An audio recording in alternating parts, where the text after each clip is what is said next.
Hi guys, this is Vicki. I'm not only a writer, but I'm also a marketer. And when you're an indie writer, you're pretty much forced to be a marketer. So I wanted to learn as much as I could about marketing. And one of the first things that I learned was that in order to market effectively, you need to learn about the keywords.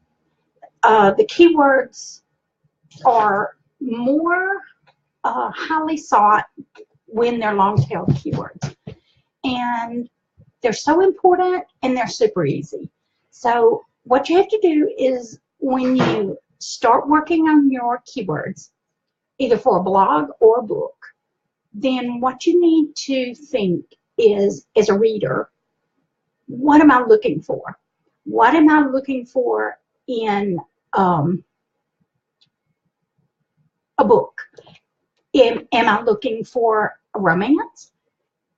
But you can't just put romance, because if you put romance, you're thrown into 5 million books, and nobody's going to find a new indie author in 5 million books. So you have to think more locally and more honed. And when you think that way, then you start looking at, is a second chance romance. That brings it down even more. It's a second chance cowboy romance. That brings it even closer. So that when a reader is looking for a cowboy romance and wants one with a second chance, a broken-hearted heroine, they know where to go. You're going to creep closer to the top. And that's one of the ways that we can compete with traditionally published authors, is by being more precise in our keywords. And the way to do that is long-tailed keywords. So if you think you know what your book is, you're the author, you know what the book is about. So you're going to look for the small, subtle nuances that make your book different from the other 5 million books that are out there. And you're going to use them in small increments, and you're going to claim those as your own.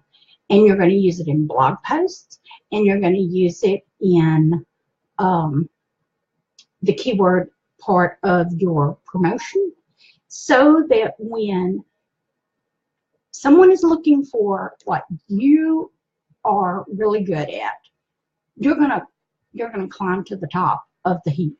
And that's what you want to do.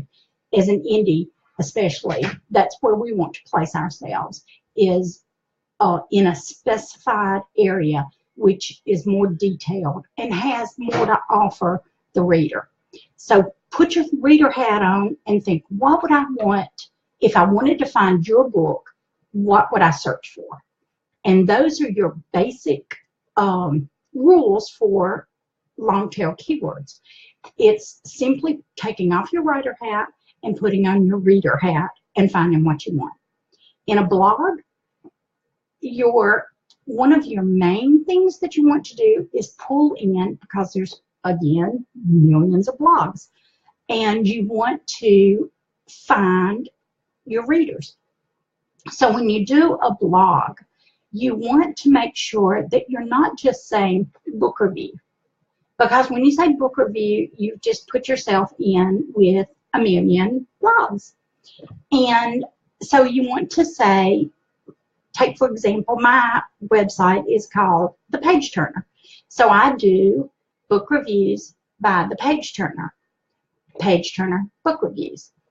And then if anybody, people call books page turners. So if someone puts in that they want a page turner and want to see book reviews, then I'll move up to the top a little bit easier. And that helps me in the long run. So it's very important that you take the subtle nuances of everything that you do, the writing and the blogging, and put it so that it is really honed down to a more elite audience, because that's going to separate you in Google from the rest. So you want to make it a standalone search. So you want several. You want to say your genre. That's very important. When you want to say that you're doing a book, a mystery book report review for the page turner. You want to say that you're doing a cozy mystery review on the page turner. You want your long tails to be long. And you want them to be specific. Make it special and make it specific. The same thing, once again, as a writer, you've written a cowboy book and you want to really get that point across. So you would say something like romance with a Montana cowboy. Second chance at love with a Montana cowboy. Whatever it is that really makes your book special. If you're talking about a cozy mystery that takes place in California, then you might want to say a cozy mystery for surfers. Beach lovers cozy mystery. And these will pull in a more specified group of readers, and you have a better chance of being found easier. So even with children's books, you can narrow it down. Now, Google makes it a little bit hard to get into those subgenres, and I know that, but that's where your marketing can come in. When you market to the subgenres. Market and pull in the detailed readers.